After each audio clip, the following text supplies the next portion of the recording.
Welcome to a reading of Curanderas, Serpents of the Clouds by Elaine Romero, directed by Tashi, featuring Notre Dame students and community members, and sponsored by the Department of Film, Television, and Theater and the Institute for Latino Studies. My name is Anne Garcia Romero. I am an associate professor of theater at Notre Dame. We are pleased to present this reading as Notre Dame's contribution to RomeroFest, a month-long celebration of the diverse, thoughtful, and impactful works of Arizona theater company Playwright-in-Residence, Elaine Romero, with performances by theater companies across the US and in Mexico digitally in March 2021.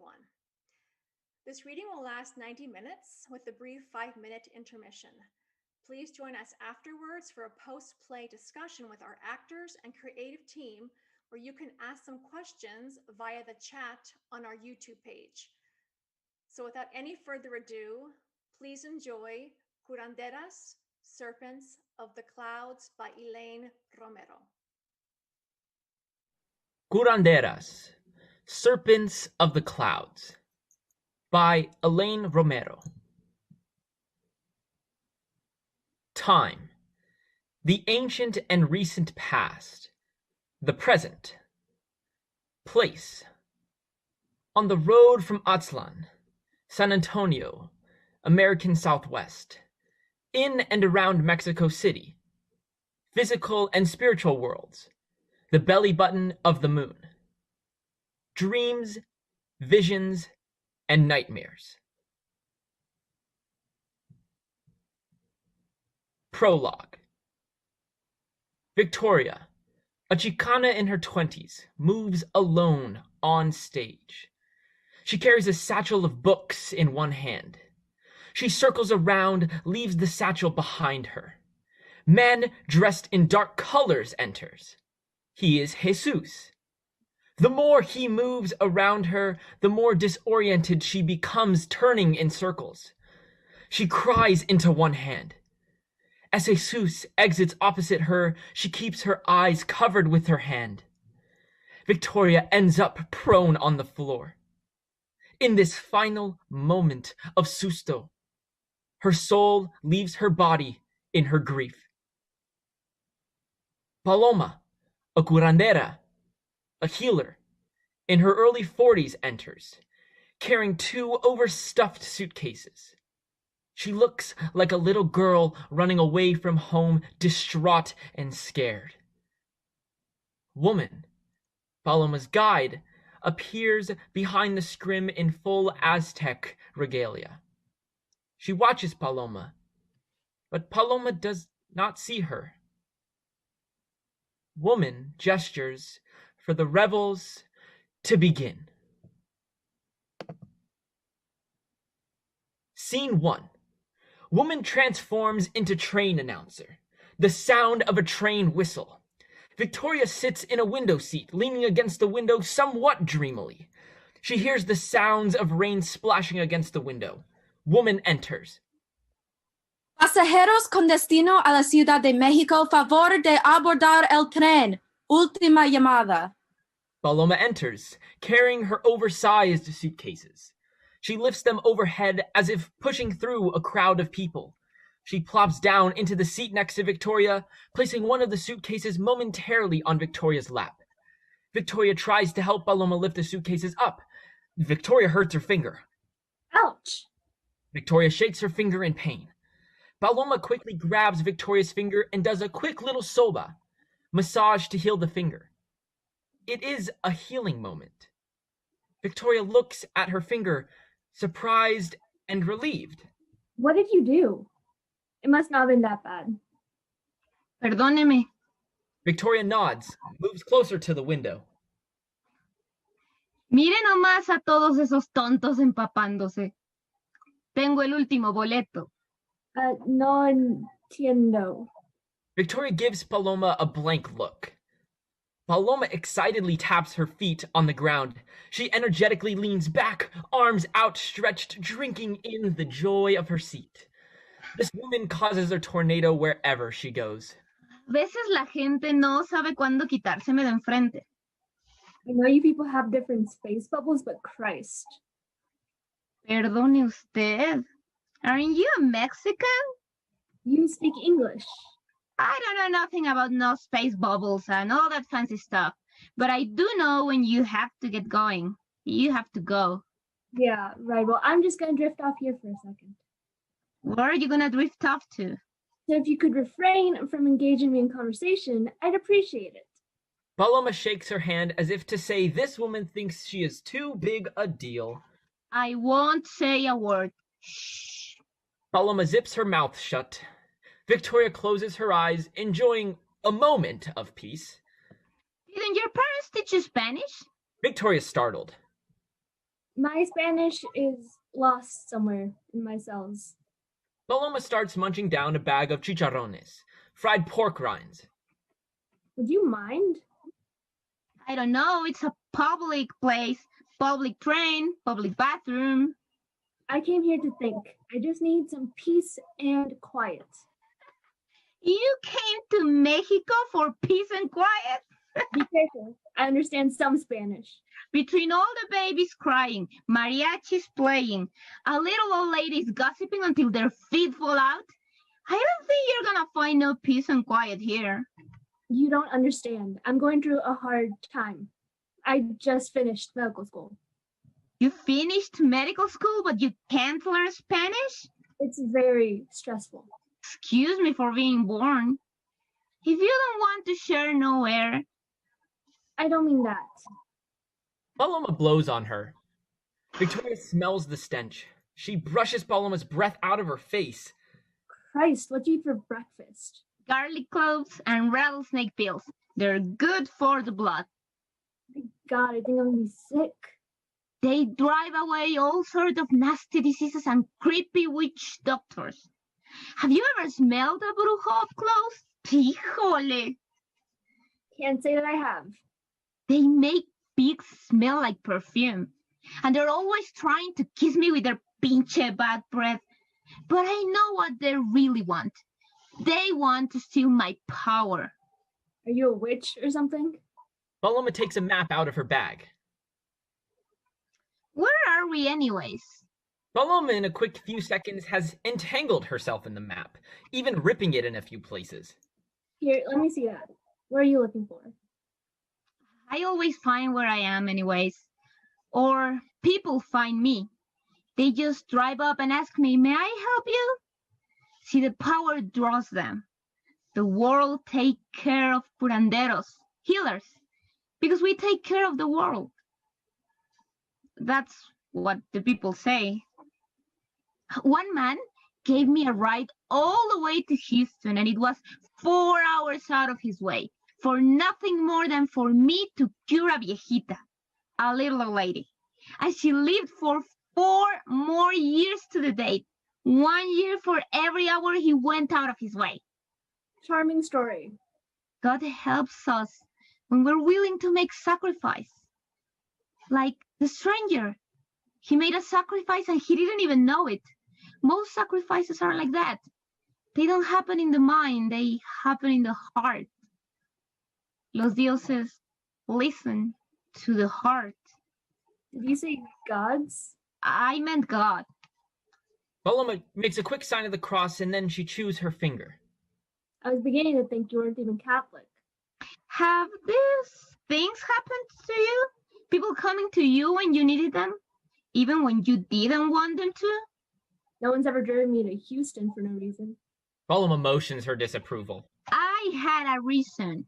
Oh, that's right. You're going to heal somebody. Yes, I was. You can't heal anybody. Well, not unless it's some trumped up folk disease like the evil eye. Mal ojo. I read an article about it in medical school. Do you really think a baby will get sick if someone admires it too much? Come on. Oh, susto. Illness from fright. I bet you don't believe in susto either. Paloma looks Victoria straight in the eye as if she's peering into her. It's when something so upsetting happens to a person that their soul leaves their body. It can even lead to death. You can tell if someone has susto because their nose feels soft, como algodón, like cotton. Paloma does the susto diagnosis on Victoria's nose. Victoria recoils. And to bring that soul back, you have to say the Apostles' Creed 3 times. Clap your hands and say that person's name. Paloma releases one very haunting cupped clap. Victoria, How do you know my name? it's carved in your eyes. Paloma snaps her fingers. Paloma drops her hand, frustrated. It didn't work. You have to believe in it first. Hypnotized, Victoria does not move. One time, though, something really strange happened. A stranger came to me. He asked me if I'd heal. Oh, forget it. What was it? Nothing. You've had these experiences. You just don't want to admit it. I haven't. Liar. See, I haven't. Okay, I'll believe you. I just don't believe in all that spiritual stuff. No, It's not rational. no. All these wacky beliefs, like thinking dead people hang around us all the time, it's spooky. Who am I to fight with a medical doctor? I'm gonna be an emergency room doctor after my residency. Stressful. I like buckets of blood, Really? a little medical humor. It wasn't funny. Blood spurting out of jugular veins, gunshot wounds, severed limbs, that visceral stuff doesn't bother me. I'm tough. Tough as nails. It should bother you. I guess I'm just like you. I'm special. Victoria leans back, self-satisfied. Paloma takes the map back. It's just some pyramids or something. I'm sure we'll find them when we get there. They should be standing up into the clouds. Victoria twists her engagement ring, gazing out the window. Silence. The pyramids. He wanted to see them. Who? Oh, my boyfriend. I mean, my fiance. He wanted to come, but He had to work? yeah, he was working. So, when's your last day of freedom? I don't see it that way. He isn't like that. He's very open. A feminista? And a communist. Doesn't seem your type. He is. He's exactly my type. Are you sure you know what you're getting into? People can't always live up to what they say they are. He is who he says he is. I'm sure of that. So, when's the big day? I'm not telling you. You're not being supportive. I don't care whether you tell me or not. I was just asking to be polite. I'll just take a nap right here. She closes her eyes, leans back, feigning a lack of interest. The wedding's in June. Nice. June wedding. You don't have much time left to get ready, muchachita. ¿Qué haces por aquí? Don't make me nervous. I've got it all planned. Sure you didn't miss any little details? Victoria glares at her. Just checking. Now, you're sure about this man? He's the most wonderful Man in the world. Man appears behind the scrim as neutral man. How do you know? It's what all young brides say. He is, though. He really is. He's different. I believe you. I'm sure your man is great. Man transforms into Jesus. Jesus. His name is Jesus. What about you? You married? Man transforms into husband. Do you know what time we're supposed to get there? In a hurry? Just want to get there. I want to know what it's like to stand up on top of a pyramid and talk to the gods. Oh, yeah? You? The beach. In Mexico City? It isn't on the beach? I'm an idiot. The word is pendeja, mi amor. My travel agent said they had white sandy beaches that stretched for miles. A simple vacation. That's all I'm here for. Nothing more. You're going to be a lovely bride. You think so? And him? Do you have a picture? Victoria takes a picture out of her wallet. When Paloma looks at the picture, she looks concerned. That was taken last year. That's my favorite one. Is he ill, your fiancé? Why do you say that? He's perfectly fine. Victoria quickly puts the picture away. It's just in that picture I sensed he was ill. He did not look ill. Okay, he looked fine, healthy and strong. I'm a doctor. I should know about things like that. You should. You should see things coming, but you don't always trust that feeling inside. You think you know everything. How do you know what I feel and don't feel? You can see more than other doctors do if you try. Illness isn't just in the body, you know. It invades the mind. It infects the spirit. Sometimes you can see it like a cloud over people stealing their breath out of the top of their heads. We can snatch that illness away with the force of our hands. We're that powerful. I've always found antibiotics to be effective myself. We curanderos don't live long, you know, because we're willing to fight that thing, that unseen thing. Doctors don't say nothing like that. Can't stand the cabrones myself. You're going to insult me to my face. You're one of them, but you're also one of us. It's research and experience in the medical community that count, not voodoo and shit. I have too much tangible information to be one of you. Education can cause trouble for the young. I'm very proud of my education. Your education has made you proud. Believe me, mija, human beings knew something about medicine before they discovered penicillin. Paloma takes out her lipstick and draws a line between herself and Victoria. Excuse me? What are you doing? Making it bigger, this space bubble. Fine. Don't call me if you're bleeding to death. Don't call me if you ever get susto. If something traumatic happens to you and your soul leaves your body, I'll just stand here on earth and wave goodbye. Que te vaya bien. Nothing traumatic has ever happened to me. Ignoring Paloma, Victoria gazes out the window. You keep looking out the window, but it's like you're not even here. It's like you left your soul in a field 2 farms back. I'm here. You walk this land, you learn things. You got plants that talk to you, water that heals when they kiss your skin, and people walking around con el don, the gift, carved into their hands. They don't know it, but it's there. You some kind of palm reader or something? Paloma shows her own palm to Victoria. See, a star. It's a proof. I didn't have a choice about who I was going to become. Victoria looks at her own palm, discovers a star, tracing it with her finger. That star doesn't mean anything. I've got one of those. Look. The sound of the train stopping. Woman enters as the train announcer, late for her announcement. She rubs her eyes as if she just woke up.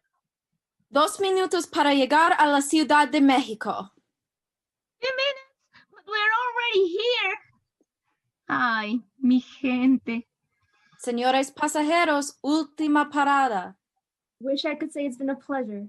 As they shuffle off the train. Party your hands. It will show you where to go.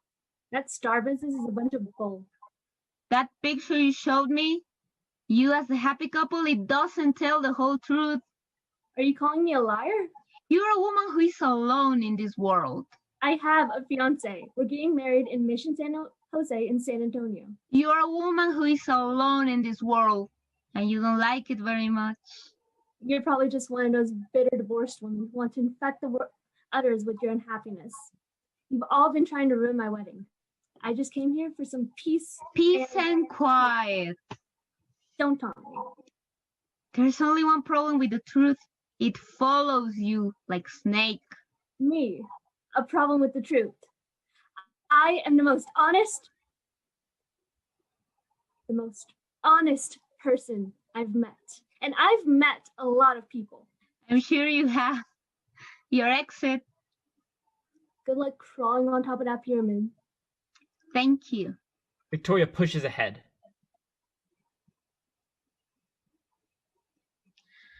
It's like that with all of us.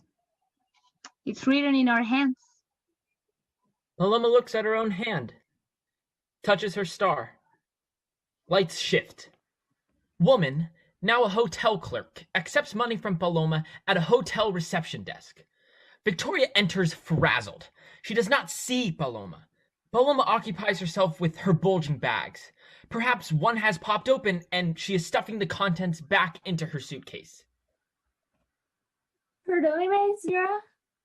¿Hay cuartos por noche hoy? Cuartos. Cuartos. God, I hate this language. Woman shoots Victoria a nasty look. She understood that. I already rented the last one. You're kidding me. I'm not. We don't have nothing. I really need a room. I don't take a lot of space. Don't you have something? I have a broom closet. I'll take it. That was a joke. Muchacha pendeja. What are you saying? I really need a place to spend the night. I went to 8 hotels already. No rooms. Do I look like the kind of person that can just snap my fingers and voila, there's a room? Do I look like a magician or what? What am I supposed to do? This lady got the last one. Live with it. You're right. It's not your problem. It's my problem. Paloma turns. Victoria realizes it is Paloma. If you're nice, I'll rent you the other bed. Christ. Pride doesn't like it when you say that. I just want to be alone. You don't look like you'd make it on the streets, Princesa. What do you say? Thanks. I'll stay out of your hair. We can just ignore each other. Gringas locas. Sharing rooms with people you don't even know? Don't come crying to me if she robs you blind. First your money, then your man. Cuídate. Some cabrona did it to me, and now I've got to work this maldito trabajo to support my 5 kids.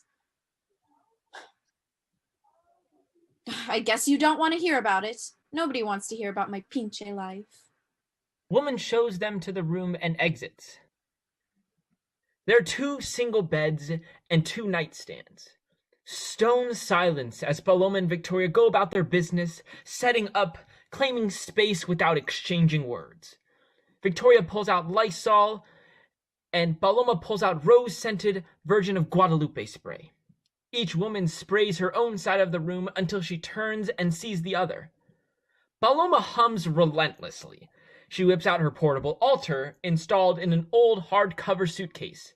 Religious candles, crosses, statues of saints like the Infant of Prague are all glued into place. This should be a visual gag. Her humming gets louder. Are you going to hum the whole time? Because that's going to drive me nuts. Paloma blesses the space with copal and lights religious candles. She has brought San Antonio, the Virgen de Guadalupe, Don Pedrito Jaramillo, and San Martin de Porres. Paloma hums to herself. She kisses Don Pedrito Jaramillo on the forehead. She says the following in a loud whisper as not to disturb Victoria. My favorite saint. Fearful that she might have slighted San Antonio, she kisses San Antonio on the forehead. You're my favorite too. There's enough love in my heart for both of you. Victoria, on the other hand, takes an obscene number of books out of her suitcase. No clothes. Damn. I forgot one of my books. I've got a lot of reading to do. It has to be absolutely quiet for me to concentrate. You people know nothing of privacy. Talk to each other through the bathroom door. Read each other's diaries. I hate it. Oh, candles. You remind me of my grandmother. You think the whole world's going to turn around for the better if you just light a damn candle. Well, it's not. A candle can't do a damn thing. It's not a magical object. Nothing is. I'm trying to pray. Praying isn't going to do a damn thing either. I prayed really hard on my knees until they bled, and it didn't do a damn thing. It's just all superstition and bullshit. How did I come from people like you? Maybe you didn't come from people like me. Maybe I didn't. Silence falls. You're being very quiet. It's like you're listening. It's like you're hearing everything. And that's what it's like to be in my family. They hear things you don't say, and then they act on them. I just wish people would say what they think sometimes. Get it all out there. None of this communication, non-communication bullshit. Where are your clothes? What? You didn't bring any clothes? I've got a lot of reading to do. You can pack these things full of clothes, and there's no room for books. I see. I'm not one of those fashion girls. I brought a few changes of underwear, okay? I've got good hygiene, all right? I can't heal you right now. Right now? How about never? I can't heal you. Well, I think I'll survive. I don't need your strange powers and your hocus pocus. Didn't your mother teach you respect? I don't learn very fast. Facts, I do. It's just the other part, the people part. Is that an apology? Sort of, kind of, supposed to be. I accept. And I came here not to talk to anyone, so let's not talk. Yeah, I came here for that too. You? For peace. The thing about peace is, when you chase it, it always runs away. That's the thing about peace. And love's like that. It just runs away. And I can't heal you right now. something really bad happened to me before I came here. I'm sure you'll get through it. Maybe someday I'll be able to tell you. Maybe someday I'll be able to tell another living person. Paloma moves away. I will think happy thoughts. I will focus on smiling things. I will make myself forget. Good. Good. Once upon a time, there was this man and this woman who didn't have much in common except he reminded her of who she used to be, and she made him think of who he could become. And when they met on that path, at the crossroads of past and present, which is situated by a very pretty lake, they decided to swap places for a moment. So she could remember her past and he could dream his future. And at this moment of exchanging places, they fell desperately in love. Like a crevice, like a great big hole the earth makes when it splits apart. They fell in there. And when they looked up, they were holding hands because they'd grabbed onto each other to break the fall. And when the woman looked away, she saw the lake. So she took him down by a lake and sat him on the grass. They both knew that this talking and sitting would lead to their first kiss. And she liked him because he seemed scared. He was beautiful and he was scared. And she was so certain of his growing love for her that she promised him that she would kiss him only if he ate the tiny spider that had started to crawl up her arm. She didn't mean it, but he didn't know that, so he did it. Victoria's suddenly sad. He did that for me. And I kissed him. That was the first time. With the spider in his mouth? Too bad he couldn't come with you. Yeah, but he comes to Mexico a lot. Some political thing. You're angry? No, I try to understand. Sure, you'll come to know him as the years go on. I will. He won't hide anything from me. He won't hide his heart. Nor you from him. That's right. We aren't going to be that kind of couple. I refuse it. You can't always control what kind of couple you'll become. How do you know? You're not even married. Oh, see? You're not the kind of woman that would ever marry. What kind of woman is that? Strong. Paloma hears her, considers. You'll be okay. Paloma pats Victoria on the back. It is a healing moment. Something transpires between them, even against Paloma's will. Victoria senses something. What did you do? Nothing. I felt something. I thought you didn't believe in me. You did something. I felt it. I wasn't trying to. Ouch! My heart. Why'd you have to do that? It's making me want to cry. Be strong, mija. You must look into the past and not be afraid. Man as Jesus moves onto the stage around Victoria. Victoria breaks into a scene with him. The past. I wish you wouldn't go. You know our agreement. Perfect freedom. It works. Man coughs lightly. Wish you'd at least quit smoking. There's that mother thing again. You really got to stop that. I will. After we're married. Promises, promises. It's just with your asthma. I'll quit. For you. After my next birthday. Okay? Okay. Kiss me then. I'll taste like spiders. You've got to forgive me for that. They kiss. Don't go this time. Man pulls back. They're expecting me. What are you trying to prove? People know you care. Maybe if you went with me. I know you can't, but someday school's going to end, and I just wonder if you're going to be up for this. I am. How can you make people better if you don't feel their pain? I know what I'm doing. Is there anybody you'd die for, Vicky? I don't know. Would you die for me? Victoria is unable to answer. Man disappears. You don't know how hard I tried to understand. You've got to break yourself open and see what's inside. You've got to peel away some skin and let someone touch underneath. I can't. You know I can't. It hurts when they touch you, but you know they feel something too.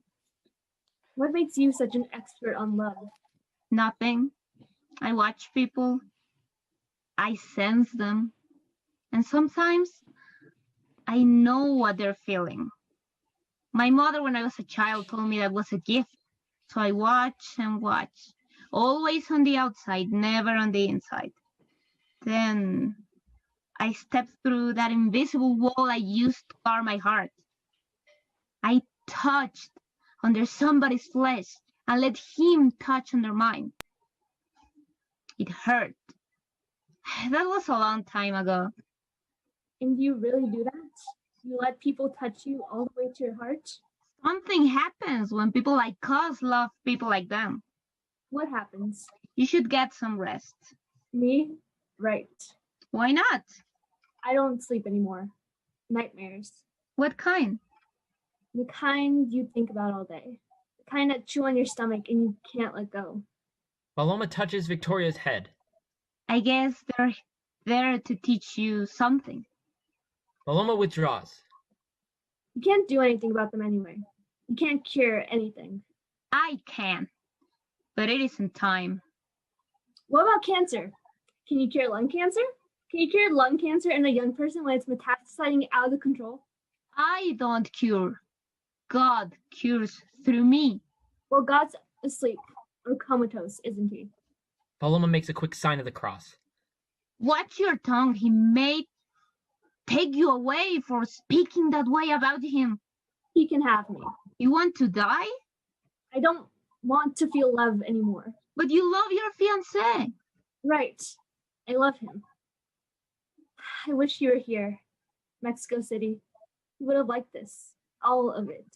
Maybe he can come someday. Maybe. Maybe for your honeymoon. He'll probably want to go to southern Mexico again. He was very upset that I didn't have time to go with him. What's there? Indians. That's the way he is. He can't just go somewhere for fun. He has to have a reason. He has to chase a cause. He believes with his heart. He just wants people to admire him. He would die, you know. He would die for the people down there if somebody let him. I don't know why I love him, but I do. I always tell him, if you don't shut up, I'm going to nail you to a crucifix so you can know what the real Jesus felt like. You're in love with a martyr. Can we shut up about my heart already? It's starting to beat harder, and I don't like that feeling. Lights change and light up the codex. Paloma and Victoria are tourists visiting the Museo Nacional de Antropología y Historia, the National Anthropological Museum, the site of the ancient codex. Victoria leads the way. What the hell time is it? I'm on vacation. We had to get here first. They say you could spend your entire life trying to see the whole thing. Yeah, right. They step further into the museum. This place is huge. Where shall we start? Do they have a cafe or something? Maybe we could get a cappuccino. You wouldn't need that if you weren't up half the night reading.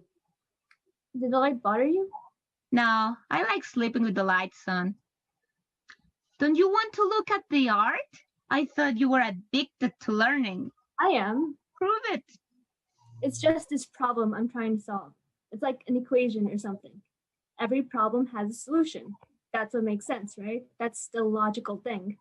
You're such a hostage of everything, you know. I'm not a hostage. You're like your own little prison guard trapped inside your own little brain.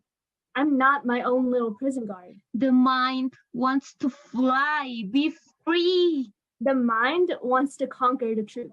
Like Cortés got the Indians? So you came all the way here to connect with your Spanish roots? I'm going back to the room. Do what you want. You're on your own. Well, since you pulled me away from my reading, since you compare me to some rootless killer of the Aztecs, since you make me feel all warm and cozy like that. Fine, stay. I don't care. I don't care either. Paloma gets instantly entangled in the map. I don't know why I read these things. Let's try this room. Ancient cultures, Aztecs and stuff. Are you coming? Victoria follows Paloma. You'd never make it back to the hotel on your own. I don't want to get stuck with the bill in case someone doesn't find you and point you in the right direction. Soothe yourself. Paloma anoints herself with a dab of holy water that she stores in a pendant that she wears around her neck. Victoria watches her with disapproval. What are you doing? Preparing. You're embarrassing me. Okay, we can go our separate ways. You go outside of the room and I'll go over there. Victoria does not seem entirely comfortable with the slight parting. Paloma whips out a bright-colored fan and fans herself for emphasis. Victoria goes her own way. While Victoria wanders around looking for something interesting, Paloma finds La Gran Coatlicue. The engraved stone image appears of La Gran Coatlicue. Madre Santísima. Victoria tries to act disinterested. The Gran Coatlicue, serpent skirt, earth goddess, goddess of life and death. Fighting her interest, Victoria tries to occupy herself with something else. But she has lost her head. La Madre Tierra is decapitated. Shh. This isn't a library, a church, or... I'm looking at a very interesting poll, okay? Paloma bows her head in respect. Woman enters as the tour guide. Victoria has taken interest in something else. Here we have the Codex Boturini, an ancient Aztec scroll depicting the journey of the Aztecs from their home in Aztlan to the founding of Tenochtitlan, Mexico City. Painted on paper made from fig bark, we classify this document as a pre-Columbian historical pictography of the Mexica civilization. And in our next room... Woman leaves. Come here. No, you come here. No, you come here. Paloma whips out a sage smudge stick. She smudges herself with sage, taking the smoke in from La Gran Coatlicue. Victoria gestures for Paloma to come over. What's that? Sage. You're not supposed to mess with the artifacts. Victoria grabs Paloma by the hand. Come over and see this. There's a whole bunch of little angels with wings. Victoria leads Paloma to the codex. Paloma and Victoria study the images from the codex. The image of the broken tree appears. Do you see anything? Paloma looks uneasy, like she wants to flee. Let's go. You're the one that rousted me out of bed. The least you can do is look at the damn thing. I've got some other things to do. Don't give me that. Here's some barbecue brains. Yum. You have to respect these things, these ancient things. But you want to leave. Sometimes. Sometimes I do. What do you see? I saw nothing. Look at this tree. It's broken. I saw that. You see all these people with headdresses?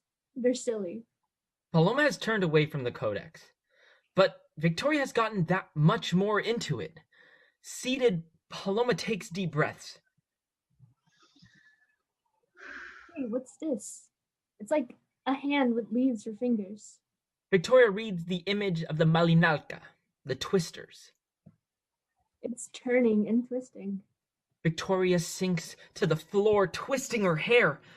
Woman enters and stands behind Paloma. Think about it, Paloma. How did your tree break? The wood rotted from the inside out. The wind came and it cracked in two. Death. It isn't easy to be your guide. I imagine that's true.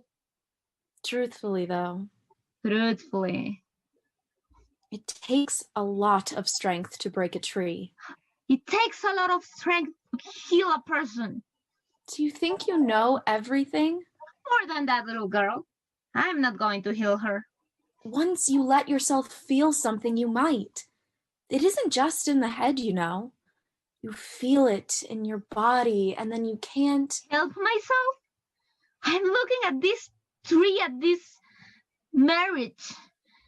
I've seen a lot, but nothing like this. No, not in me. When somebody breaks apart a wise old tree, the world stops because in its broken trunk there is still life.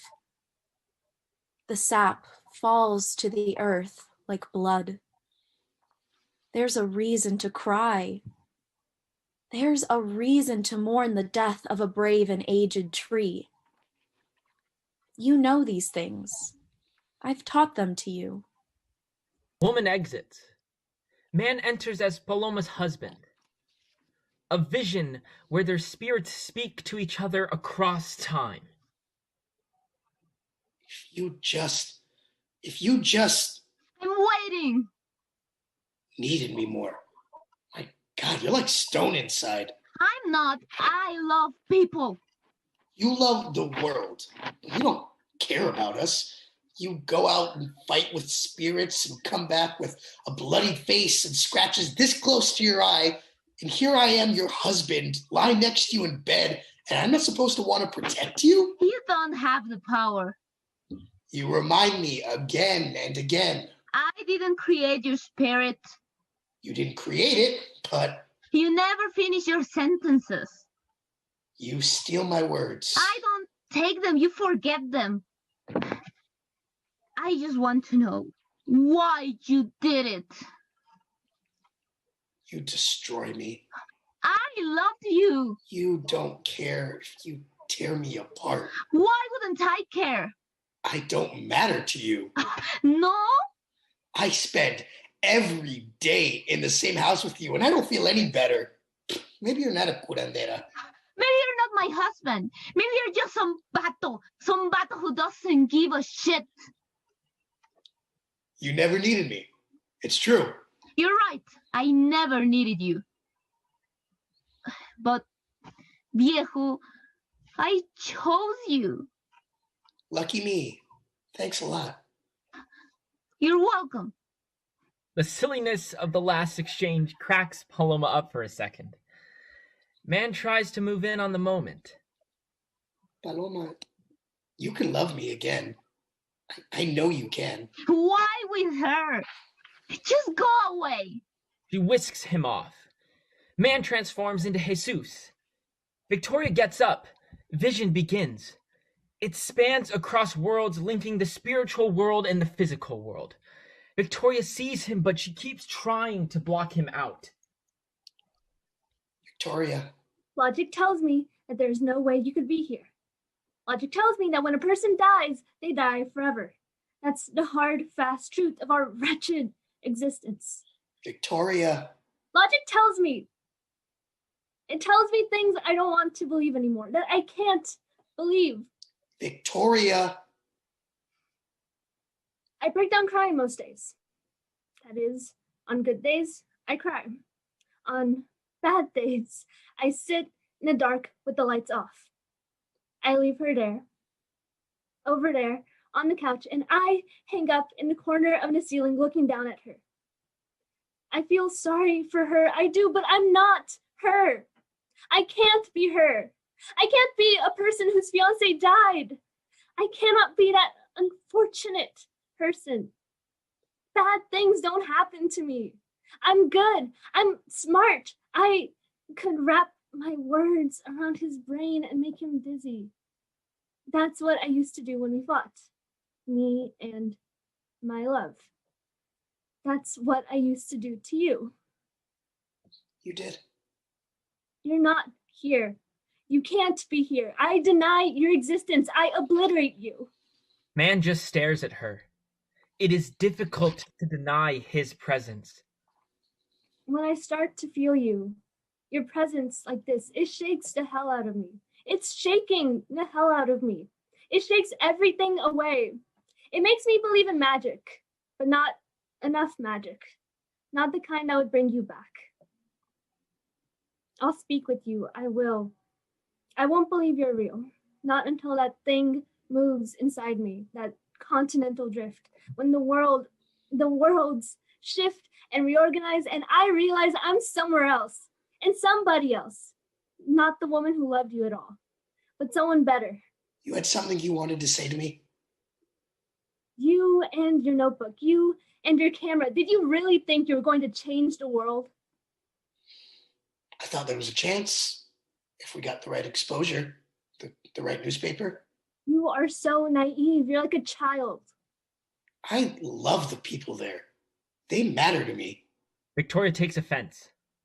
Well, you matter to me too. There's so much they can do nowadays when they know in time. You want to make hope where there's none. That spot on your lungs is probably nothing when you left for Mexico. You don't know that. You didn't have to die. Didn't you ever wonder about all those meetings I attended? I'm a doctor, not a politician. You never knew who I was. Don't brush me off. Like you never loved me. You hurt me. I didn't know you had time to be hurt. I had to study all those times. I wanted to be with you. You knew that. You think some book's gonna give you the answers? Some book's gonna give you the truth? I found a lot of answers in books. And I found a lot of answers in earth and air. I guess that's the difference between you and me. Man turns, rejecting her. Don't go to bed with a grudge. That's what the nuns in the barrio told us. I'm surprised you remember anything about El Barrio, Doctora Victoria. You know I left when I was a kid. He starts to leave. Don't go. Don't leave while you're still angry. That's how I leave. That's how I left this world. He leaves. Hey, I love you. Why do you always have to go away? Victoria breaks out of the moment.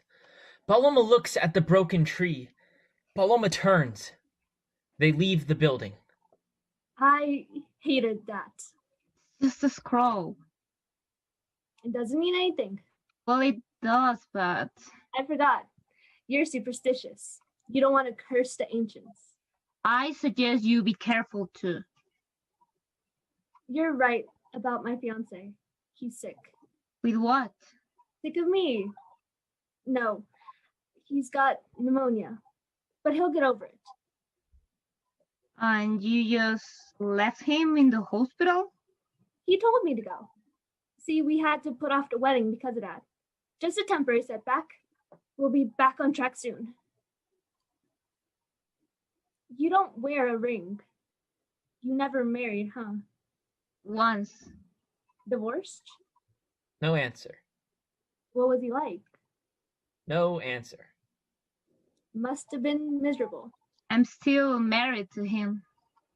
For a long time? Longer than some people's lives. What's he like? I don't know. He's just the husband. They exit. Mexican music comes up. Victoria with swim gear. A large beach umbrella, suntan oil, the works. Paloma has on a wide-brimmed straw hat and a flowered cotton dress. Victoria has put out 2 beach towels for them. Paloma moves awkwardly on the towel. She seems unaccustomed to sunning. Victoria splashes herself with suntan oil. I'm glad you wanted to come to Acapulco. Never been to the ocean. Never been to Mexico. Never told you that. Never? Victoria shrugs. Will you look at that water? It's so vast.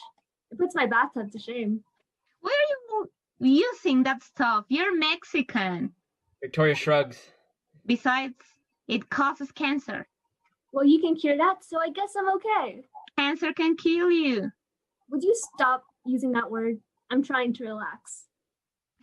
Your peace and quiet, mija. Búscate otra agencia de viajes. Victoria stretches out in the sun. This is the life.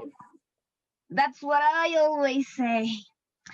When I'm a viejita, I'll wear floppy hats and live on the beach. You're not an old lady.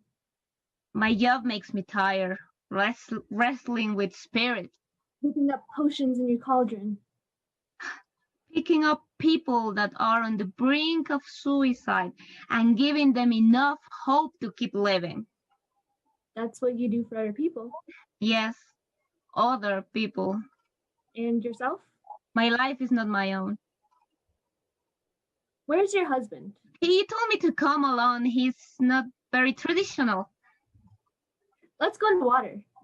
They come down stage and get their feet wet in the surf. Victoria becomes mesmerized by something far away. What a cute little girl. Lights shift. Victoria wears a pained expression. It is Victoria's first moment of intuitive insight. Oh, little girl. Your parents don't love each other anymore. You saw inside her. I don't believe in all that. That scroll we saw yesterday that has awoken some things. Oh, yeah? You looked inside that child and you saw the future of her heart. No. You have the gift. The gift? You know it's true.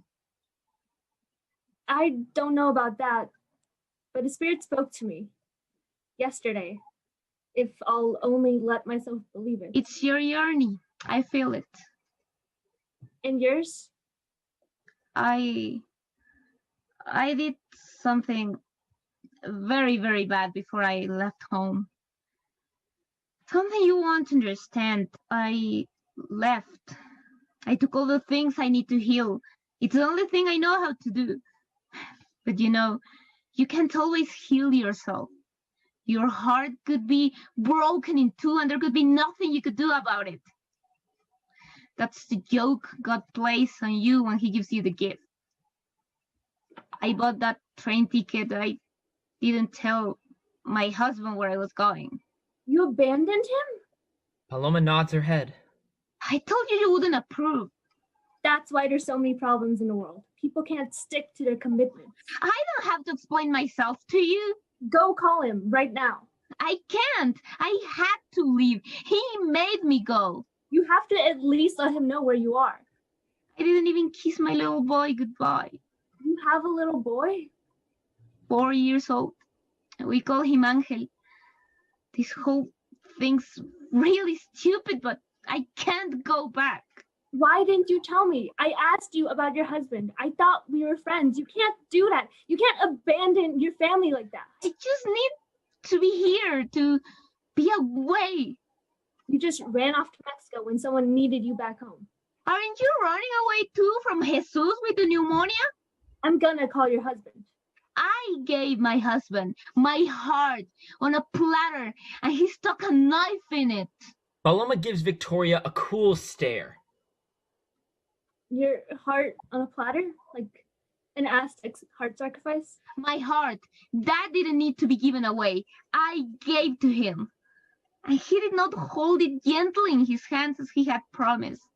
Your son's never gonna get over this. And the worst thing is, you don't care. Upset, Victoria grabs her things. I care. And your husband, did you even think about him? I thought about him. I thought about him all the time. What'd he ever do to you? Nothing. He did nothing for a long time. Have you ever promised someone your whole life and he gave you nothing in return? Not a minute, not a thing? But nothing was okay. I'm strong. I never needed anyone. But then I saw he had something to give. But he didn't give that something to me. It's just so ridiculous. Woman enters as Aztec woman. She watches Paloma. Victoria does not see or hear woman. We had a party for my parents. They've been married 50 years. Not all of them happy. There were many years where they had nothing. But they had that. they had the marriage, so I guess they had something. And he getting drunk, hanging out with my cousins and my brothers, never me. And him, well, you see, we had a party by the river, and there were lights hanging and red and white lanterns from the Chinito store. We had it all made up real pretty for my mother. She'd always dreamt of a fancy 50th anniversary party with lots of lights and Mexican food. And he, laughing with my brothers, roughhousing with the men, and it's later, and there's music, romantic music. And I don't care about him. I don't dream of dancing with him, my husband, not anymore. I learned to run that love out of my heart long ago. And I turn, and out by the river, here, he's there. He's not there with my brothers or my crazy cousins. He's there with my sister, giving her the sweetest kiss. And later he says he was drunk. He didn't know what he was doing. He thought she was me. And I'm supposed to believe him like all those times in the early days when he told me things and I let him break my heart. Paloma rustles the air in front of her face, perhaps brushing away some internal tears. The tree changes hue. If someone could put back together that 300-year-old tree, the dead would dance in heaven with joy. But it's already broken. If you close your eyes, you will see inside its soul. Paloma resists closing her eyes. Ciérralos. Woman brushes her hand down Paloma's face, closing her eyes. In its veins runs a story that only you and your husband know. Nuestra historia. It's worth saving. I'd rather forget. Don't lie. If you put back together that 300-year-old tree, you will know how to reach into somebody's body, how to peel open his chest until you hold in your hands his human heart. This is as our Aztec ancestors did before us, the curanderos of the past, the serpents of the clouds. Long beat. A spiritual phone call. On some level, Paloma has reached her husband's soul. Man enters as husband. He answers. Bueno. Paloma turns as if she is hung up. Victoria and woman watch on. Paloma? Not yet. Woman grabs Paloma's hand. She motions for Paloma to grab Victoria's hand. She does. Where are you taking us? Far inside Mexico, that country called the belly button of the moon. End of Act 1.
Act 2.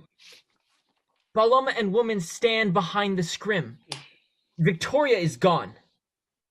Where's Victoria? What did you do with her? Like rings in a tree, Paloma. This belly button contains all. Past, present, future, hell And and the way heaven. out? Go further in.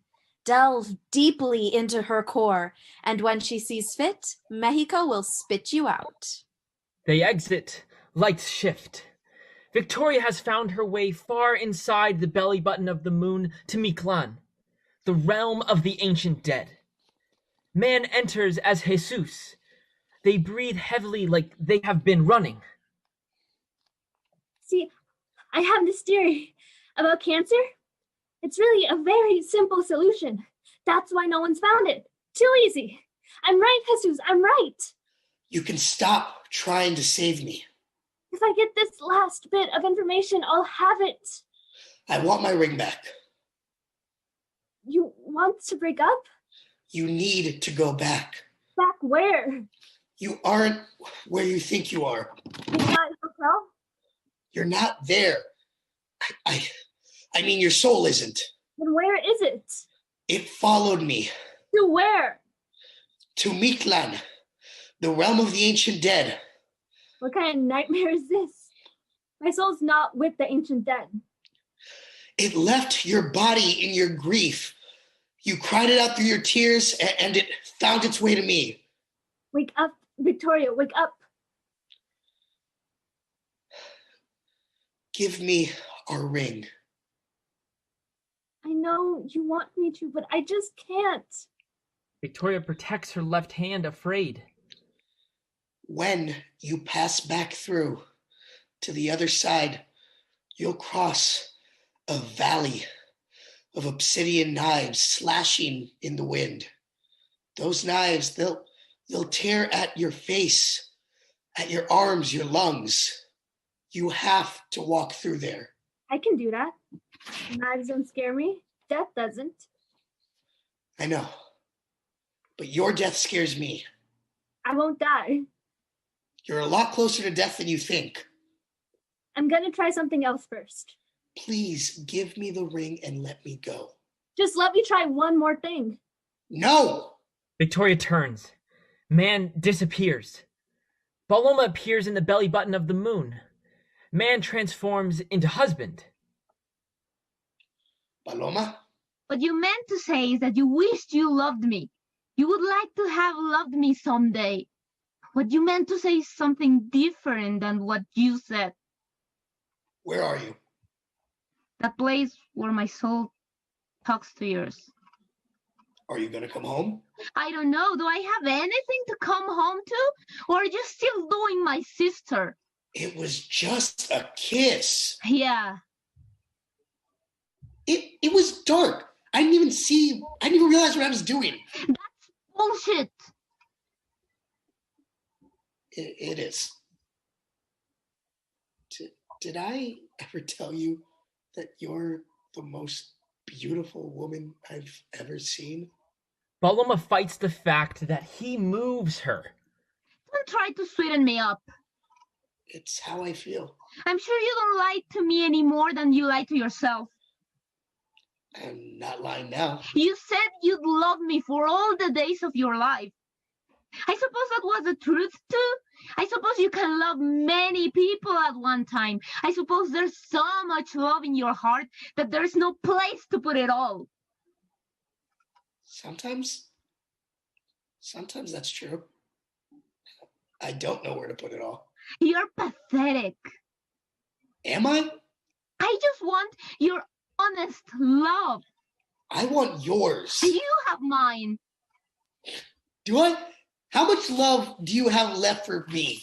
When your life's so cluttered with sick people seeking a cure, seeking your strength, grabbing your hand, kissing your cheek, falling down before you in adoration, just to have you lift them up and say, I know, mijo. It's not me who heals, it's God. And here I am, broken inside, and you won't heal me? Is that my job? To be your nurse? Take care of you? It's not. You're right. It's not your job. It's my job. It is. I know it is. You hurt me. I know you never meant to, but you did. Don't switch this thing around on me. Look, I'm just trying to tell you how I feel before you leave. I wait for you every day. I sit there on the couch. Okay, and sometimes I have a beer or I watch the Cowboys. Is that so bad? I sit there while you disappear into your little room with the candles. You disappear in there away from me.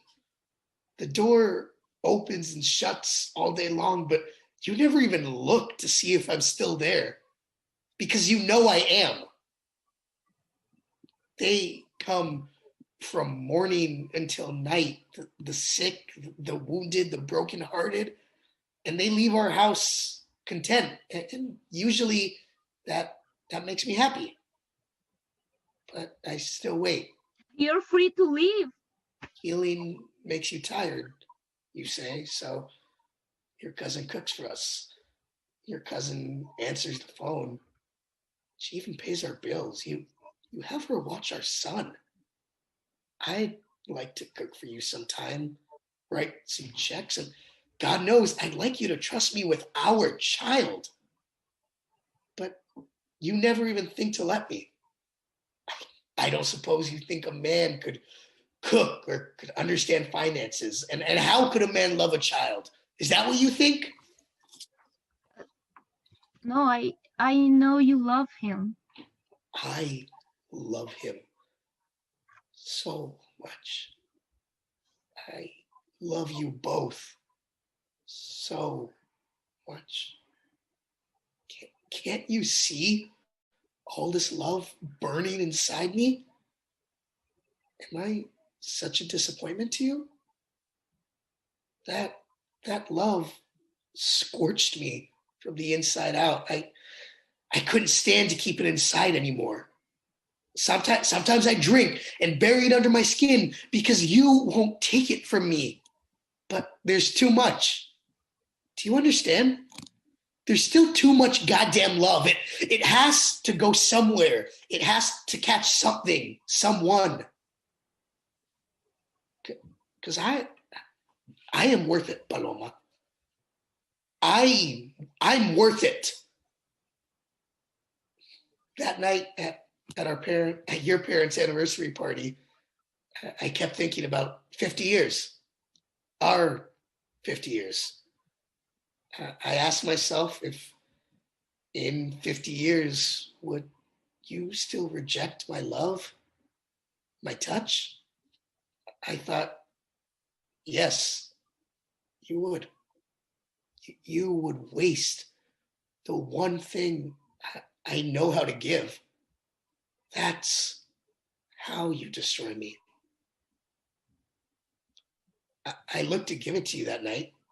Do you even remember when I tried to touch you during that song they played for our wedding? But you brushed me aside like I didn't matter. You ran me over with the brush of your hand, a flick of your finger. I am your husband. That night, there wasn't enough beer in the world to make me forget how I felt. And the Cowboys lost. And I was lost. I didn't love her. I don't know how I convinced myself to do it. But do you understand me? I've promised my life to you, but it seems you don't want it. I can't convince you to look my way with kindness in your heart or to give me your affection and a kiss, that affection that I see you pour out onto the world all day long. Do you know what I settle for? I drink your love in through the eyes of strangers as they pass by when they leave. A moment where they just stand looking at each other, paralyzed by man's revelation. I'm sorry. Paloma turns her back to him.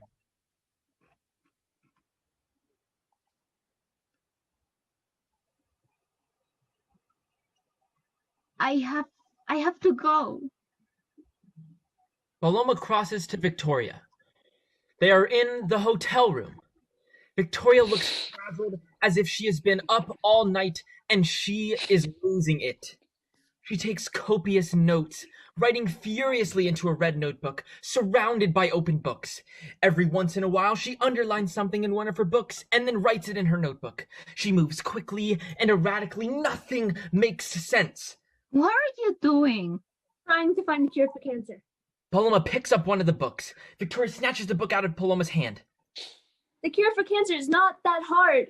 Paloma blesses Victoria on the forehead with holy water. What's that? You're shaky. Get that stuff away from me. Victoria intersects the water with her hand. She stops. She thinks, reconsiders her method. The answer's not in books. That's what he said. The answer's in earth and air. I don't remember. I've got to try something else. I've got to do something better. Cálmate. No, I will not calm down. I will not just dull myself and forget about him like you won't want me to. Haven't you ever been in love? Victoria hastily tries to find another solution. She finds her scalpel. She drains the blood out of her arm. What are you doing? Giving him my blood. Stop. See, the good blood can blot out the bad blood. If you just say the right prayer or do the right thing, it can make all the bad blood go away. You misunderstand the meaning of a sacrifice. Your blood will not bring him back. What else is there for me to do? You told me the gods understand sacrifice. See what a mess you've made? They listen to a sacrifice. Paloma lifts up Victoria's weak arm over Victoria's head to stop the bleeding. Your blood's everywhere. I'm just trying to make up my own thing because everything they tried doesn't work. Doctors don't know everything. They know a lot. I believed in them, but it's starting to feel like it's not going to work. And I don't know what happens to me if he dies in the end. Victoria pulls away from Paloma and pushes more blood out of her arm. Stop! If I'm such a powerful curandera in training, the gods should take this from me. Here, let me. Paloma tries to take Victoria's arm away. Victoria swings back. See, I talked to him on the phone. He wants to break up. I don't want to break up. I love him. Paloma takes Victoria's arm, holds it. She moves a crystal over the arm. You have to concentrate for this to work. He wants his ring back. He wants me to let go of him, but I can't. Do you understand? I just can't. You're bleeding all over the place. He wants things to be different. You look white as a ghost. He's trying to change our agreement, but I won't let him. You're bleeding all over the place. He can't do this to us. You only have so much blood. You're frightening me. You are frightening me. Am I leaving this body? Did I really leave like he said? Does anybody know where my soul went?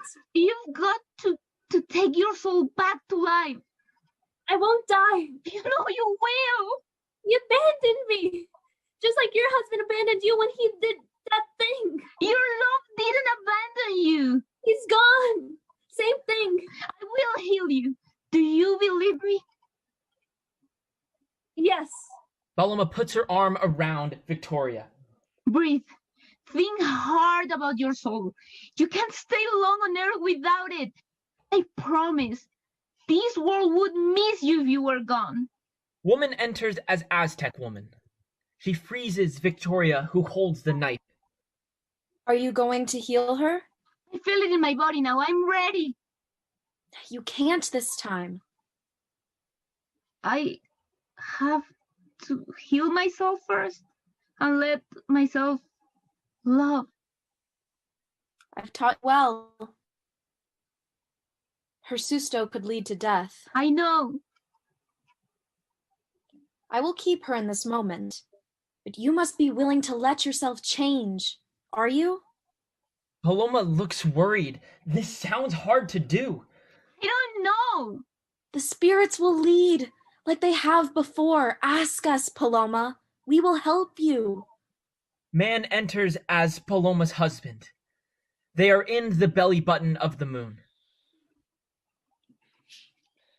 Hello, Paloma. Hello, husband. I want to talk. Yeah? Tell me where you are. It's a secret. Forever? For as long as I need it to be. If I knew how to start over, I would give you that. You would? Paloma resists man emotionally, but he moves her. He does not realize he has touched her. You can heal anything, Paloma. Why don't you heal us? I don't have the power.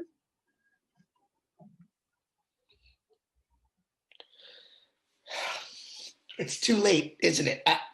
I've done too much wrong, and you can't forgive me. He touches her tenderly.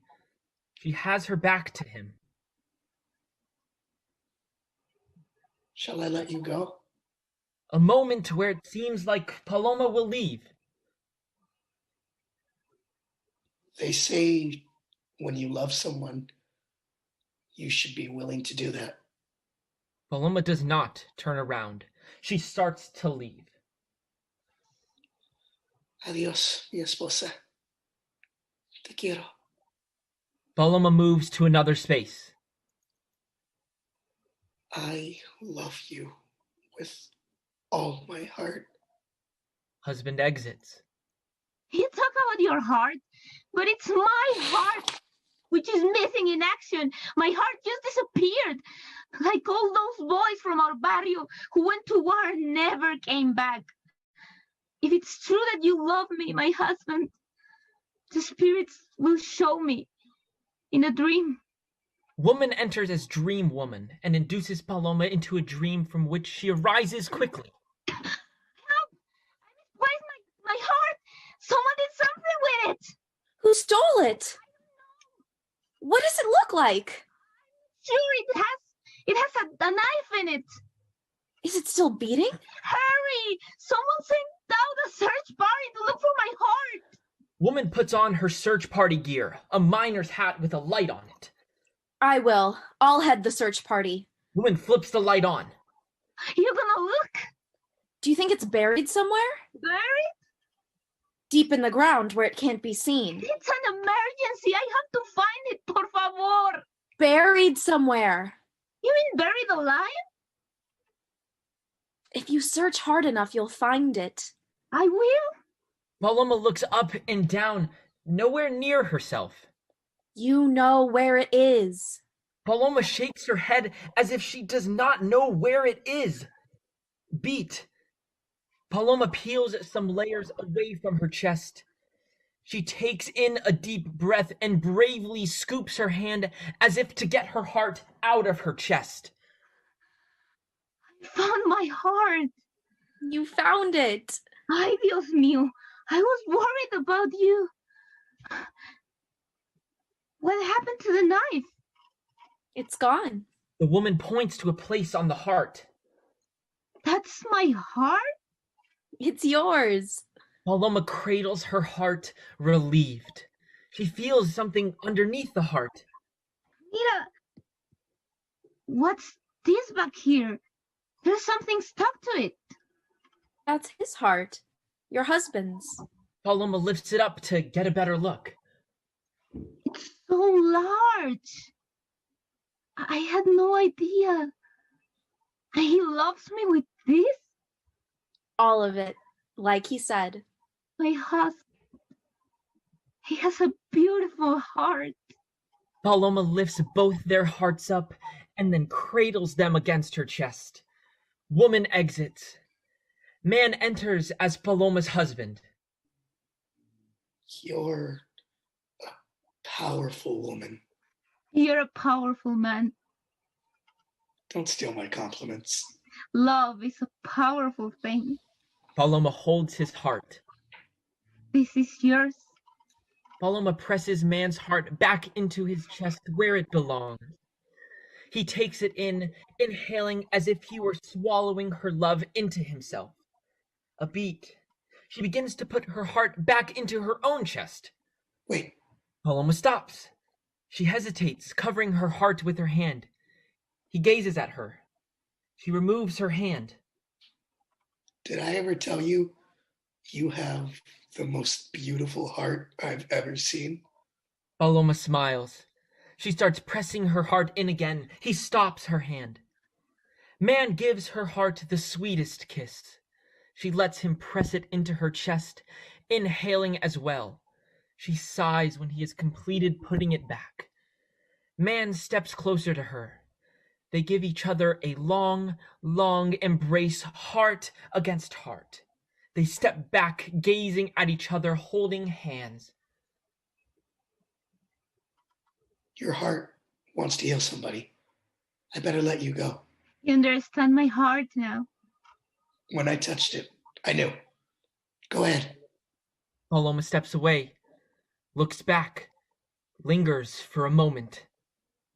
Go.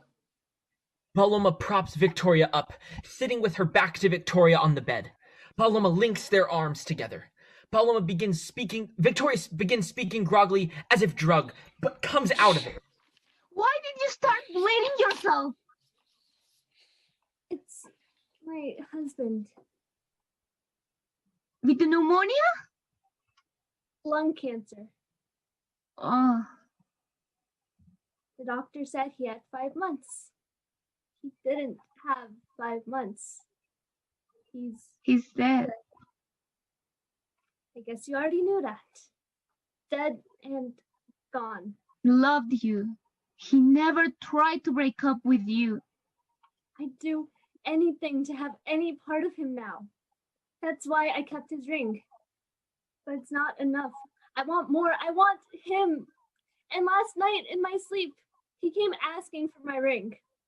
Tell me, what's he gonna do with it in heaven? Paloma starts to turn toward Victoria to comfort her. Victoria keeps giving her back. What do you want me to do? Bring him back. Conjure him up with some spell or something. I thought you didn't believe in my magic. I do now. In your own? Not without a prescription. I can't bring him back. Nobody can. I don't think people should die young, do you? I think they should die when they're supposed to die. And we shouldn't question it. I question it. I challenge it every day. I have saved people that were supposed to be dead. In the emergency room, I did. I believe you. And it felt great. When he got sick, I thought I'll save him too. I know how to do this. I'm a doctor with a spanking new medical degree. Top of my class. I can lick this thing. He wasted away, did I tell you? Not a graceful death. Not a beautiful death. Not a death that was meant to be. Let him go. How? Let it burn. Walk into a fire and burn everything to the ground.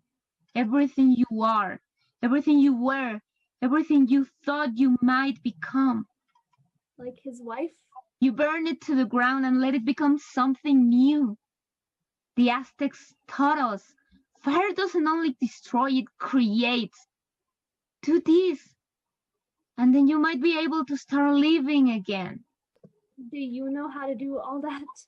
I did something just like that today, and I found my heart again. I have to go. You have to go. Victoria does not even see Paloma exit as a man enters. He is Jesus. Are you still angry with me? I was never angry. I'm setting things for you in memory of you. Maybe I can save someone else. I just wanted to make you better. I wanted to make the world better, but I didn't. How can you be dead when I still love you? They grasp hands. I always thought that you'd come with me. I always dreamed you'd be my compañera. I wanted to come with you. I did. I want to come with you now. We would negotiate jungles together with our machetes, your ponytail blowing behind you into my face. And every once in a while, we'd forget who was chasing us and wrap ourselves around each other like vines. And with the air so thick and hot in that tropical place, your sweat would meld with mine and flow down our bodies in a tiny stream. Please let me come with you. Love doesn't end with death. It's the only thing that doesn't. I'm going to cure cancer. If anyone can, you will. You've got faith in me. I've got faith. Man reaches into Victoria's backpack and pulls out a manila folder. He hands it to Victoria. What's that? I left these in your backpack for you. You did. I never found them. I'm a pendeja. No, you're not. Pictures of my trip to Mexico. Taped interviews with the locals. I just want you to hold these from time to time. And maybe when you're in your car, the tapes, you can hear my voice. If you want to listen, they're in Spanish, but... I'll learn. Victoria breaks into the envelope. Victoria shuffles through the pictures. Man looks over her shoulder as she looks at the pictures. It is intimate, close. They're wonderful. The colors that could sear your eyes. Victoria notices something in the pictures. She shuffles through them quickly, trying to confirm her suspicion. These are all pictures of children, Jesus. Something happened to me when I went far into Mexico. I went there looking for revolutionaries with angry faces, but I found they're smiling children instead. People can be happy, no matter the circumstances. Man gets sad. Perhaps he wishes he could have done more. You never wanted children. The world is overpopulated, so I'm not having any. You said that? You did. I used to think I was pretty smart. That stuff I told you about not wanting kids because of my career, that wasn't true. I only said that because I thought that's what you wanted. Man sighs. I would have liked to have had. Don't say it. Man puts his finger over Victoria's mouth so she will not say a word. She breaks away. Your children. I won't let your dreams die with you, Jesus. I'll learn to map the roads of Mexico like the lines in my hand. I'll spread whatever truth I find in the world, no matter how hideous. I'll try to be happy no matter what the circumstances. I'll do that for you. It's funny. All those times watching you, admiring you from afar, I never dreamed there was part of you inside me. He touches her. I found my way inside there. You are, in me. You know, when you feel that way, when your feelings rustle inside you like leaves, that's how you always made me feel. Still do. You're not coming back, are you? Silence. If you really want something and you're part of a certain people, part of a certain tribe, you give something up. I've been giving you my blood. But you've got to stop. I want to let it keep going, flow out of me, and maybe find its way through the ground into your ashes to give you life. I can see you in a healed new body breaking out of the earth like a fresh blade of grass. I whisk the dirt away from your face and kiss you. Your beard pricks my lip. You are my love.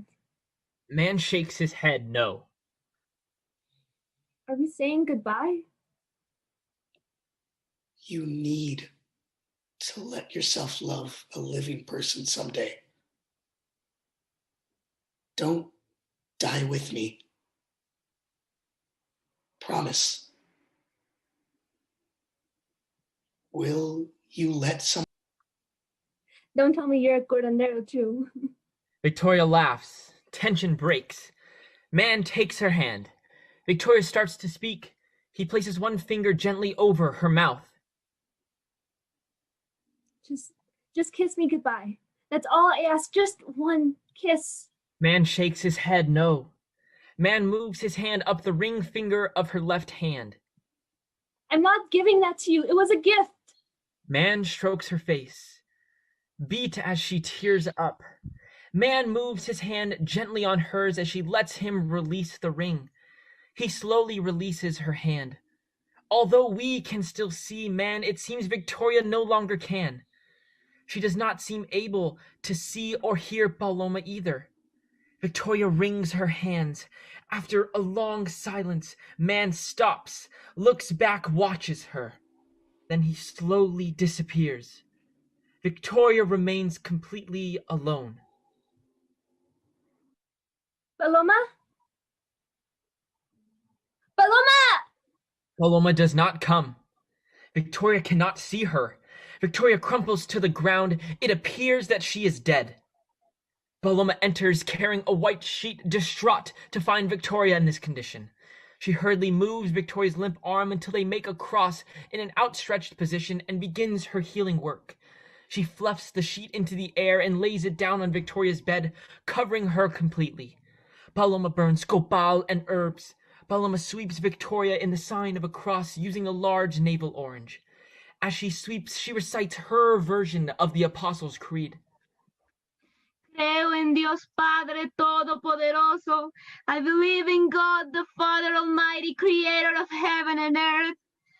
We believe in the gods, the fathers and the mothers, the creators of the heavens and of the earth, of the rivers that run until they spill into the sea. And the trees that live for hundreds of years and reach their arms up through the clouds, of the oceans that flow from the sun and to the beach to touch our feet, of all these things that have no end. We ask that you see our daughter Victoria. We ask that you return her soul to her body so she may stay here on earth. That you return her soul to her body so she may stay here on earth. Amen. Amen. Woman lays her hand on Paloma. A transfer of power. Woman exits. A beat. Vente, no te quedes allí, come back, don't stay over there. Paloma claps once loudly with arms outstretched and cupped hands. This calls Victoria's soul back to earth. Victoria! Paloma flips the sheet off Victoria's body as she rises up. In this moment, her soul integrates back into her body. Aquí vengo. Mi alma ha regresado a la tierra. I spoke Spanish. I'm here. My soul came back to earth.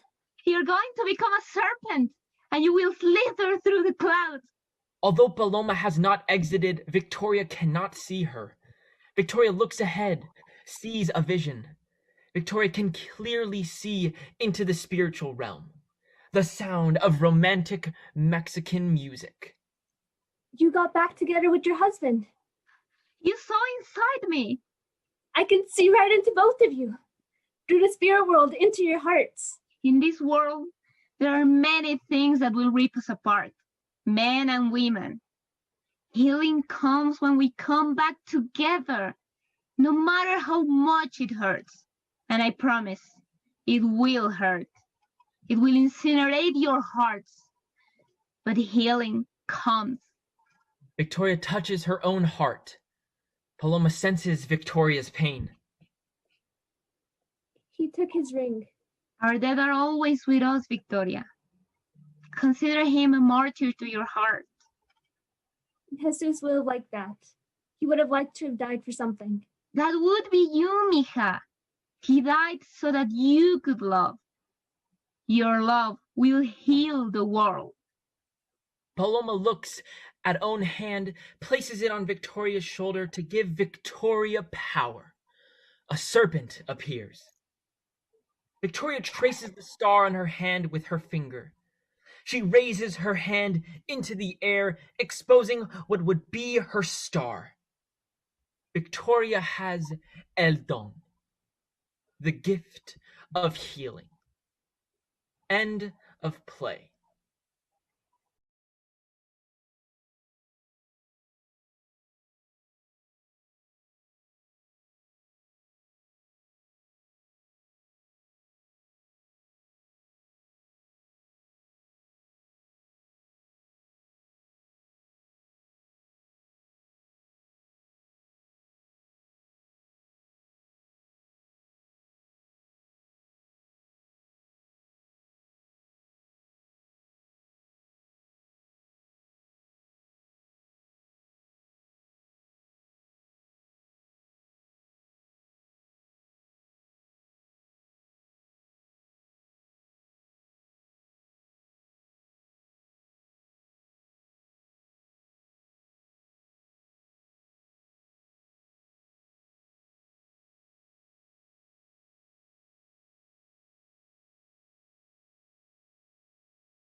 Welcome to our post-play discussion. Again, I'm Anne Garcia Romero, and first I want to offer a round of virtual applause for our wonderful actors. We have Paloma was Ángela Olssen, Victoria Lesli Romero, the man is Anthony Perez, the woman Lucrezia Phifer, stage directions Timothy Merkle, our director Tashi Thomas, our assistant director, Stacy Manrique. Please give them a virtual round of applause. All right, and we are going to be having a special guest join us in a few moments. So, but we'll go ahead and start our conversation. The first thing I wanted to talk about is the notion of healing. This play is about healers.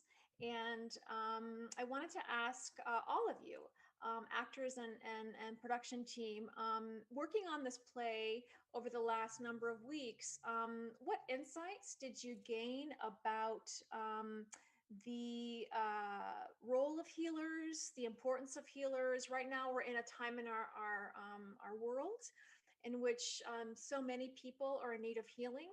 And so this play is particularly timely. So just I'm curious to know your thoughts on the role of healers and what this play has shown you. And anyone you can just raise your hand, you can just jump in. Lucrezia. Yeah, I can jump in. I think one thing that the play touched on that I think was definitely a discovery for me in the pandemic was how, Paloma talks about how sickness isn't just in the body, it's in the mind too. And I think the play really explores how the body and mind are connected, not just physically, but also spiritually, so that, if you're not well in your mind, it has an effect on your body as well. And I think that's something that's very relevant right now when a lot of people are struggling with mental illness. So that was something that I really appreciated that the play touched on. Great, thank you so much. Tim.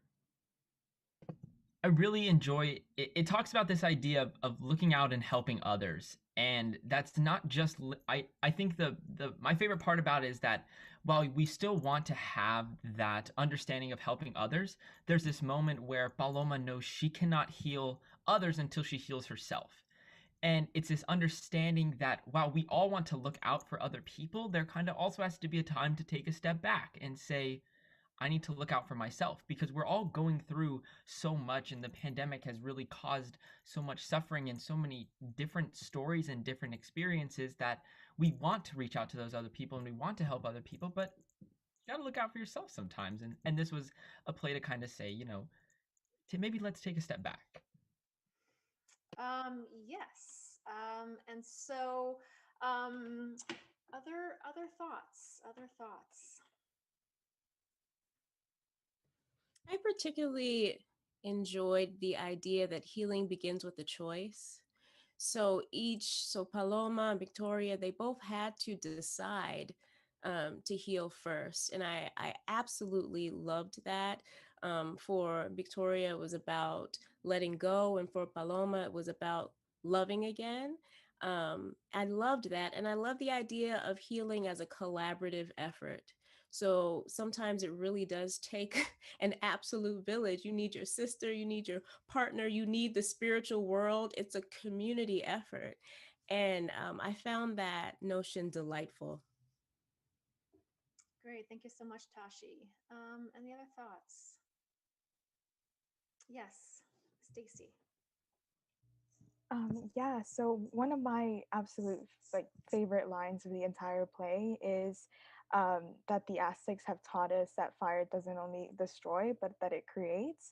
And I think that, to me, that just, throughout the play, we see Paloma and Victoria really, coming to really look inside of themselves and really understand what they're feeling, how to get to where they want to be, and how to deal with all this stuff that's going on in their lives. And just that line of, sometimes you just have to just look inside of yourself, and sometimes you just need a new beginning in order to heal, and you just need to just get rid of what you thought you knew was best, and just reevaluate based on where you're at in your life. And I think that particularly spoke to me throughout the pandemic. We all had time where we had to stay at home, and lots of thinking was going on, and lots of reevaluating. And I know that for me, there, a lot of reflection happened, and a lot of where I see myself in the future, where I see myself in connection to others, and things like that. So just the idea of new beginnings, starting over, getting rid of the past, and just looking toward the future as a way of healing, something that I absolutely loved about this play.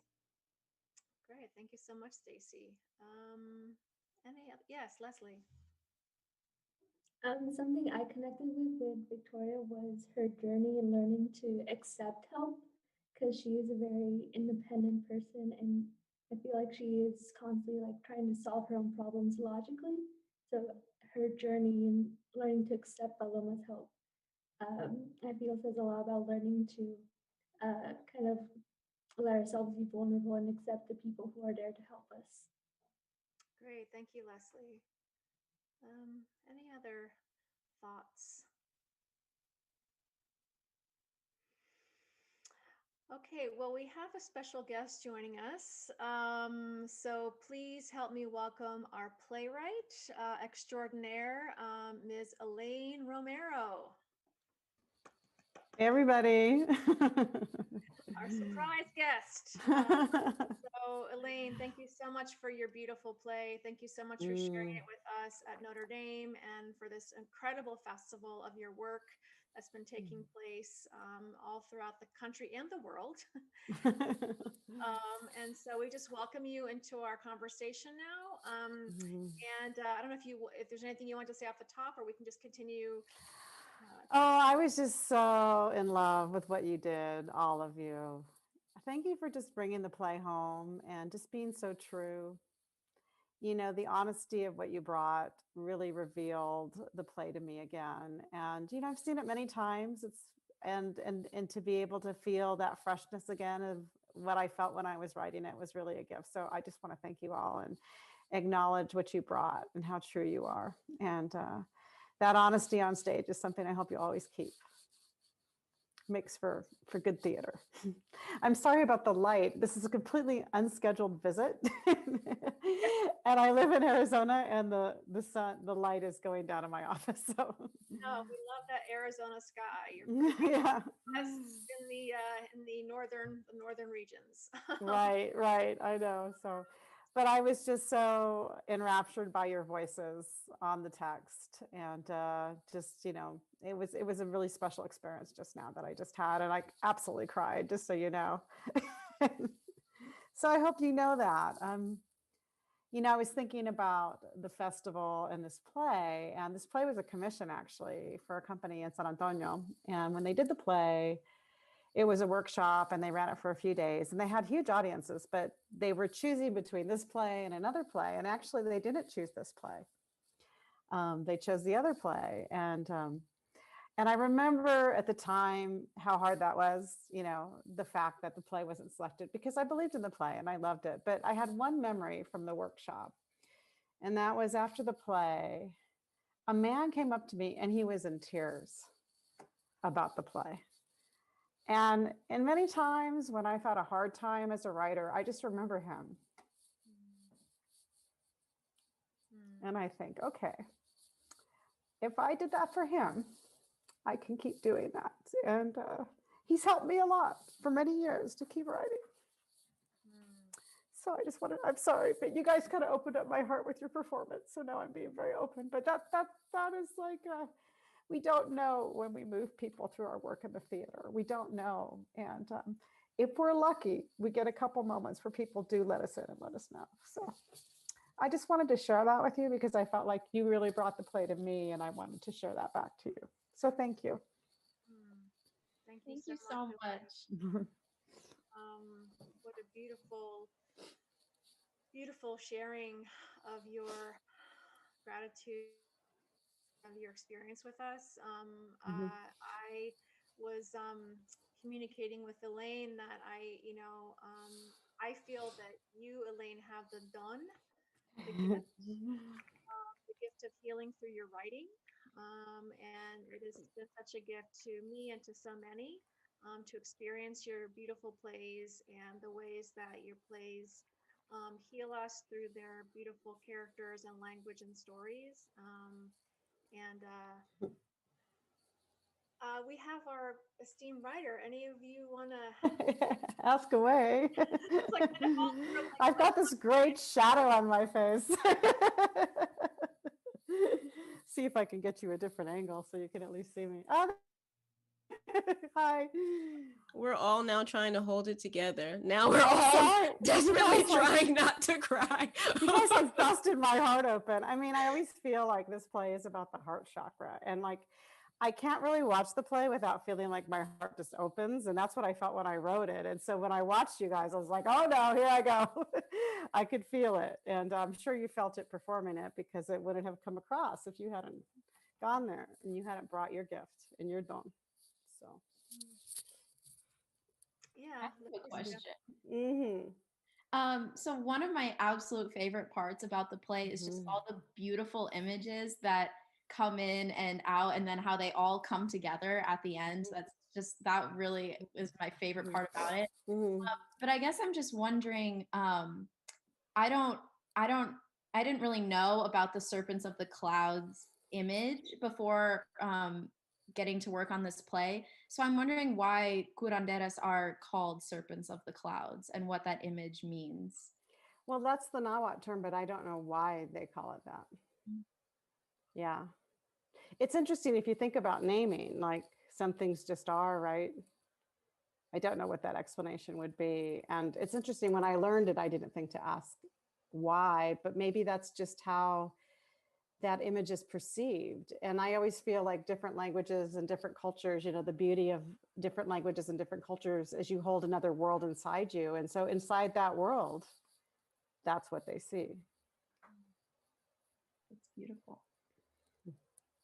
Yeah, I mean, I actually saw an echo in the museum scene with Coatlicue with her skirt of serpents. And Yeah. it's so interesting how we have that moment and then we have the moment where they repeat at the end, serpents of the clouds. So just the importance of serpents is really so powerful. And the idea that it's healing, I do know that is the idea that the serpent is healing. You know, we have different ideas about the snake, but even in medical things, we use a snake to represent medicine. So I don't know. It's interesting. I didn't mean to cut you off. Zoom is so hard sometimes. You did say the truth follows you around like a snake at one point. That was really, I found that interesting too. Yeah, that's interesting. Yeah, it's so surprising. Like I'll be, oh yeah, that's right. There's that line. Oh no, there it's coming. There it is. Yeah, it's so funny about plays, and that one line about how love doesn't end with death. It's the only thing that doesn't. And a lot of times when things happen in the world, I think about that line, and it helps me. Thank you, Tim. I think you had a question. Yeah, I think we all loved kind of exploring man's role in the play, kind of his impact. But I guess we kind of discussed it a little bit in our rehearsals. But I kind of want to ask you. You give Jesus a name, but what's kind of the reason behind giving Paloma's husband, leaving it ambiguous, as to say just Paloma's husband and not really giving him a name? Well, you know, in conceiving this character, I was playing with the idea of the everyman. And that's what I was playing with when I was writing it. And that's why I did that. And I was also really interested in the idea of creating a role for an actor that would be very challenging, where they would have to like do both a fairly large difference in age and behavior and emotional depth, and it's always been rewarding to see what actors do with it. And I think I felt like if I gave husband a name, that it was going to make it a little harder for me to bridge that double casting that I had set into the play, or at least that was my belief at the time of the writing of the play. Well, as far as making it a challenging role, you knocked it out of the park. Because especially some of those transitions where it went directly from was talking with Victoria and then right into husband. It took a lot of the rehearsals to get through those. So thank you for in production, those have been really fun, and that's been really fun for a director to troubleshoot how they're going to make those quick transitions happen. But they also help support the play being more than just this realm that we know. And I feel that casting and that keeps reminding us that we're not in the same world. Things are shifting, and we're in these other realms. And I feel that, you know, this is something I've played with a lot in my writing over time. But the cool thing about curanderas, this is the first time I discovered that what those techniques might be and what they would work, how I might work them. And I was still perhaps working out the mechanics of it. But, you know, a lot of this play really, you know, shows the seeds to, you know, who I've become as a playwright over time. Yeah, that's so powerful. Because knowing your work, you know, since this play, it's exciting to see that this was the beginning of that journey, because your writing is often so kaleidoscopic and so collage-like. There's so many worlds that kind of intersect seamlessly, and it's exciting to think about Curanderas, this play about healing, being the beginning of that journey of your unique aesthetic as a playwright. And it was also a time when I was discovering my own ability, my own intuition, and my own knowing, and whatever that is, and coming to accept that it was part of me. I think that I had been aware of it as a child and I was very afraid of it. And then I put it away. And then when it came back, I was a grown up writing this play. So the play sort of taught me about intuition, connections, about invisible worlds, about the living and the dead. And, I learned a lot by writing it and about life, and it continues to teach me. I mean, even today, I felt like it's continuing to teach me. In our culture, we have a deep relationship with the dead. And I've always felt like, there's different ways you might see it represented, but I've always felt like curanderas gives an honest representation of how Mexican culture perceives that relationship. And I don't know, it's hard to articulate or explain. The more you try to explain it, the more you kill it. Like in the end, it's like you have to let these realms coexist and let them be and let them just be true. Like I always thought of these scenes as these truthful little moments and these little spurts of soul and these little moments where if we just got down to the core connection between two people, what would that core be? As opposed to like, okay, I'm going to build up to the scene, then I'm going to develop the scene, and I'm going to do all the scene, and then at the end of the scene, I was thinking like, what if I just went into the little kernels of the scene? That's the way my brain was working formally when I was working on it. And I just wanted everything to be a core thing and a truth. Everything would be true. It would be distilled and true. That's how I saw the scenes. Yeah, it's really it's powerful to hear you talk about that distillation because and as you mentioned, the relationship between the spirit world and the natural world, and Latinx culture, Mexican American culture, Mexican culture, is so important, and it's like I said before, it's a seamless tapestry. We go from these moments of truth, whether it's Mictlan or in the museum or in the hotel room, all sort of a part of this reality of these characters that is really quite powerful. Thank you for that. Yeah. Well, we have time maybe for another question or two. Yes, Ángela, who's zooming in from Mexico City. Oh, beautiful. I love it. Hi. Hi. I wanted to say that I loved so much this idea of the character of Aztec women that is always with us, like the omnipresent person, let's say, because I loved how it's a connection with everything that's our roots. I mean, Paloma's roots and Victoria's roots. Because it concentrates everything, like the wisdom of the old, like the abuelitas, everything, the sayings. And I wanted to know how you came with the idea of this entity. Well, I was really staring at the scroll itself that is referred to, and I know you've seen, probably, right? Yeah, Yeah, and the beginning of the collaboration was actually with dance, and the choreographer had brought the scroll from Mexico. His name is Javier Romero. I don't know if you know him, but he's a choreographer, and he'd shown us the scroll, and we were talking about this potential collaboration. And so, in order to write the characters, I would stare at the scroll, and I saw that broken tree, and then I knew who Paloma was. I saw the little person crying, and I know what Victoria's problem was. And then I saw a woman with a broom, and that's what I knew who Aztec woman was. They popped out of there, and they all had problems, which is perfect for a play. Wow, that's magic. Well, you sort of gaze into something. I mean, if you think about the mystics, they may gaze into something, and I gazed into the scroll, and the characters emerged so whole. They felt so whole and real and true, and they knew what they wanted from the first second I met them. Like they were not, I mean, watching them, they're just very clear about what they want, these characters. They know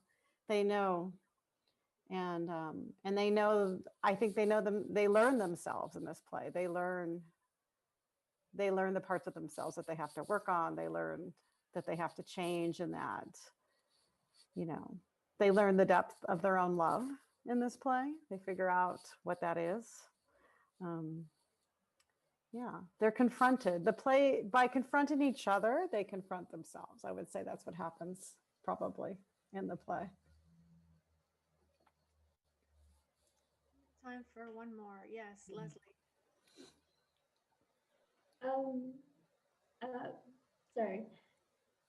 I feel like Victoria throughout the play kind of struggles with her Mexican identity. Like, I feel like she outright rejects it at certain points, but then by the end, when she's healed by Paloma and she's able to speak Spanish, she's very excited about it. So I kind of want to know what's your inspiration for her. Well, you know, she to me is the very lovable Pocha of the play and very bright and very capable and has done everything else in life so perfectly. And here's this little piece that hasn't been perfect. And I think that for my characters, I like to give them a wound or something hard or something challenging. I don't like perfect characters. I'm really not interested in them. I'm interested in the flaws of human beings. And so for me, like for her, I was, you know, I gave her this thing that's hard for her to overcome.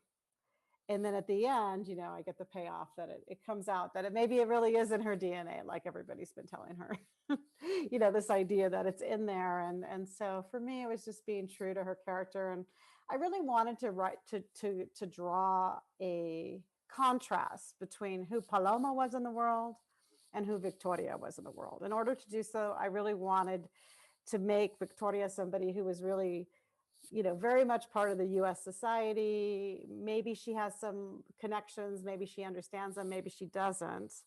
And I wanted to make Paloma very rooted, like that tree, very rooted in culture and very rooted in her history, with a total clarity of her identity, with Victoria not having that clarity. And, you know, I think in the play, you know, I've always thought about it, this play as they heal each other. And I do feel that happens in the play. That's part of what my goal was writing wise, is like they find out that they both can heal. Well, I think that's a wonderful place to conclude our conversation with our pop-up surprise playwriting guest, our esteemed playwright of the hour. So please help me thank Elaine Romero, and thank you to all of you for bringing this beautiful play to our world this evening. Thank you guys. Thanks for making me cry.